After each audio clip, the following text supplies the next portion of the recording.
Hello Nanded news में आप सभी का स्वागत है। चलिए जानते हैं आज की खबर। हमारे चैनल को लाइक, सब्सक्राइब, शेयर जरूर कीजिए। आज महाराष्ट्रामध्ये ज्यांच्या त्यागाने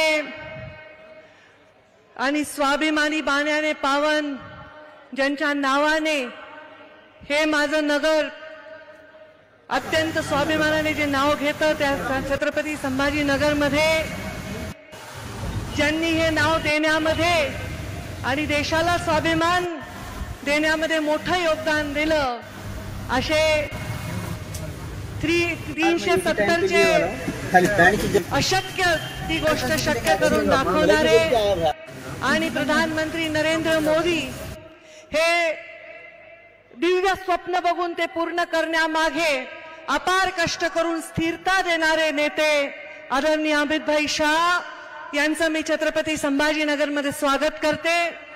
मंचावर त्यांच्या समवेत विराजमान ते देशाचे गृहमंत्री आहेत तर राज्याचे गृहमंत्री देवेंद्रजी फडणवीस, राज्याचे भारतीय जनता पार्टीचे अध्यक्ष चंद्रशेखरजी बावनकुळे, मंचावर विराजमान सर्व मंत्री महोदय, सर्व खासदार, आमदार, पदाधिकारी आणि छत्रपती संभाजीनगर मधील समोर उपस्थित असलेल्या एक क्लस्टर मधील सर्व भारतीय जनता पार्टीचे कार्यकर्तागण, वडीलधारी मंडळी, युवा बांधव आणि माता भगिनींनो, आज अमितभाई शहांचं येथे येणं हे भविष्यामध्ये अजून ताकदीने या मैदानात उतरण्याचं मला वाटतं एक द्योतक आहे असं म्हणायला हरकत नाही।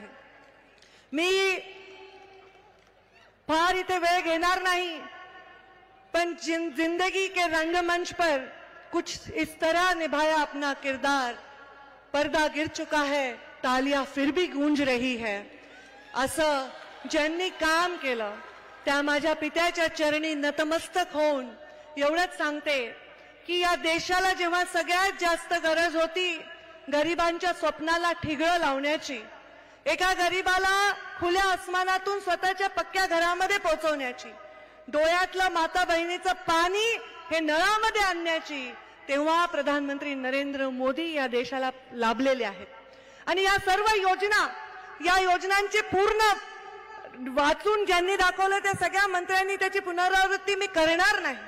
त्या योजनांनी 100 वर्ष आपल्या देशाला येणाऱ्या 2047 मध्ये जेव्हा आपल्याला एक स्वप्न पूर्ण करायचंय, त्याच्याकडे जायचं असेल तर एक महत्त्वाचा पाया रचायचा आहे। अनेक वर्ष ज्या फाटक्या टेंटमध्ये प्रभू श्रीरामाचं वास्तव्य होतं त्यांना मंदिरात नेण्यामध्ये जर यश आलं आहे तर त्यांच्यावर प्रेम करणाऱ्या, विश्वास ठेवून रामराज्याकडे डोळ्यामध्ये आशा लावून प्रतीक्षा बघणाऱ्या देशाच्या कानाकोपऱ्यातील प्रत्येक माणसाला असं वाटलं पाहिजे की रामराज्य आलं आहे, हे दायित्व प्रधानमंत्री नरेंद्र मोदींनी स्वीकारलं। त्यांनी गॅरंटी दिली आहे देशाला की आम्ही तुमचे सर्व स्वप्न पूर्ण करू, तुमच्या अडचणी दूर करू, तुमचे अश्रू पुसू, युवांना रोजगार देऊ, महिलांना सुरक्षा देऊ, देशाला जगामध्ये सन्मान मिळवून देऊ। हे स्वप्न पूर्ण करण्यासाठी सर्वजण कामाला लागलेले आहेत। सर्वजण या मंचावरच्या आणि मंचाच्या वर नसलेले आजूबाजूचे लोक कामाला लागले आहेत। एक मोठा यज्ञ इथे सुरू झालेला आहे। या यज्ञामध्ये आपल्या प्रयत्नांची सर्वांनी आहुती द्यायची आहे। अमितभाई शहांच्या समवेत मव म्हणून या कामाला सुरुवात करायची आहे। 3 इंजिनचं आपलं आता सरकार आहे। 1 इंजिन असेल तर जोरात ट्रेन धावत असेल, 2 असेल तर आणखी जोरात धावेल, 3 आहे तर आणखी जोरात धावायला पाहिजे। त्यामुळे महाराष्ट्राकडून अमितभाईंना कमीत कमी त्रास झाला पाहिजे असं काम सर्वांनी केलं पाहिजे। एवढी शक्ती अमितभाईंच्या विचारांनी महाराष्ट्रामध्ये ओतली आहे तर महाराष्ट्रापेक्षा दुसऱ्या राज्यात त्यांनी लक्ष द्यावं आणि महाराष्ट्रामध्ये आम्ही जास्तीत जास्त खासदार निवडून आणून देऊ असं वचन मंचावरील विराजमान सर्वांनी त्यांना देण्याची आवश्यकता आहे। त्याच्यामध्ये छोटासा म्हणजे एवढासा चिमटी एवढा वाटा मी माझ्या परीने उचलायला सज्ज आहे।